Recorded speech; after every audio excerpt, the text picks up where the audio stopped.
હું પંડ્યા આરતી, આપ જોઈ રહ્યા છો spark today news. Akshay Tritiya નિમિત્તે ખાસ જે કાર્યક્રમો હોય છે તે કરવામાં આવતા હોય છે, ત્યારે રાજપૂત સેનાની સ્થાપના કરવામાં આવી। રાજપૂત સમાજ દ્વારા સમગ્ર ગુજરાત ખાતે રાજપૂત સેના બનાવી રહ્યા છે। તેની આણંદ જિલ્લામાં બોરસદના વાલવોડ ગામમાં પ્રથમ બેઠક થઈ।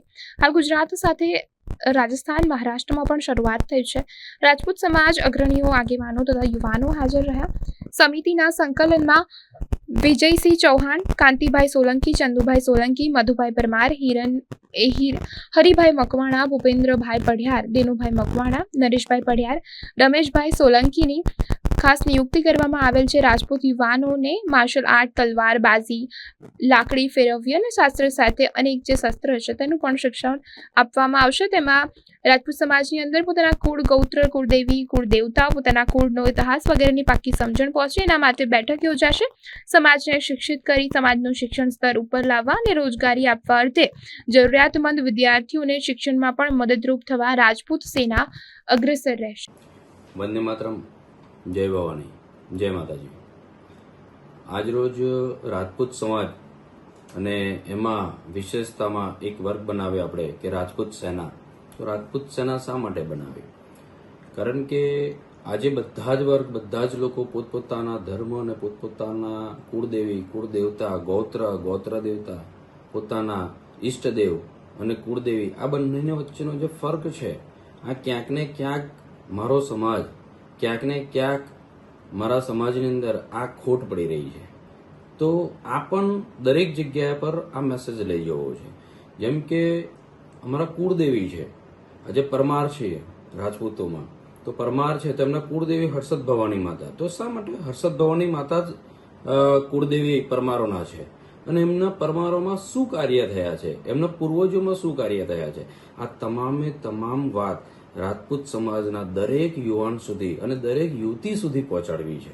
દરેક વ્યક્તિ સુધી જ્યારે પહોંચશે ત્યારે પોતે આશાવાન અને દ્રઢવાન બનશે અને ત્યારે જ એ બલવાન બનશે। કારણ કે પોતાની અંદરથી એને ખબર હશે કે મારા પૂર્વજોએ અને મારી સાથે કયા દેવી દેવતાઓ છે, અમે કયા કુળના છીએ, અમે કયા ગોત્રના છીએ, તો જ આ વસ્તુની અંદરોની એક ઉર્જા છે જાગૃત થશે।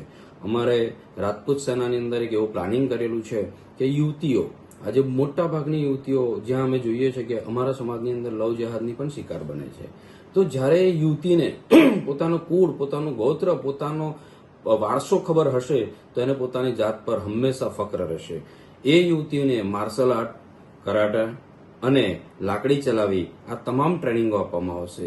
તો એવી જ રીતે યુવાનોને પણ માર્શલ આર્ટ, કરાટા પ્લસ ફેટો કેવી રીતે બાંધવો, તલવારબાજી કેવી રીતે કરવી, આ તમામે તમામ એક સ્પેશિયાલિસ્ટ દ્વારા એક ટ્રેનિંગ આપવામાં આવશે।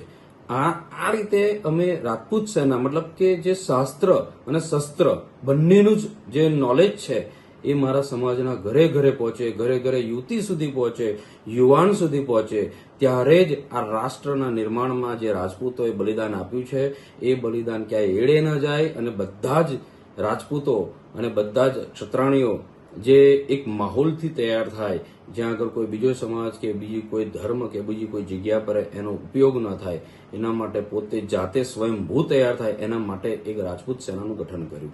સાથે સાથે મારા સમાજની અંદર ઘણા લોકો હું જોઉં છું ગામડે ને ઘણી જગ્યાએ સોસાયટીઓમાં કે સારા એવા ભણેલા લોકો છે, પણ એમને ખબર જ નથી કે હવે અમારે આગળ શું કરવું, કેવી રીતે કરવું। ઘણા એવો વર્ગ છે કે બહુ જ સારું રિઝલ્ટ છે, 95, 96, 98%, પણ એને ખબર જ નથી કે મારે બીજી કઈ લાઈન લેવી। તો એમાં પણ એક સ્પેશિયાલિસ્ટ દ્વારા આપણે એમને ગાઈડલાઈન આપવામાં આખી થેરાપી બનાવીશું। પ્લસ આ સમાજની અંદર, આપણા પોતાના સમાજની અંદર જ્યાં કોઈક વીક પડે છે તેને ભણવામાં પણ એકબીજા મદદ કરીશું અને આખું એક સમાજનું નિર્માણ એવું થશે કે જે રાજપૂત સેના છે એ તમામે તમામ મતલબ કે ભણવામાં, વધવામાં અને આગળ કોઈકની પોસ્ટની અંદર જ્યાં જરૂર પડશે ત્યાં ફના થવા માટે આખી સેના એની સાથે રહેશે। એટલા માટે એક રાજપૂત સેનાનું અમે નિર્માણ કર્યું છે અને આજના રોજ અમે ટોટલ આજનીથી 3 રાજ્યની અંદર આજે તૈયારી થઈ છે। એમાં ગુજરાત, મહારાષ્ટ્ર, રાજસ્થાન, હવે આવનારા સમયમાં આખા દેશમાં અને આખા ગુજરાતની અંદર આની અલગ અલગ શાખાઓ દ્વારા આનો વિસ્તાર થશે। જય હિન્દ, વંદે માતરમ।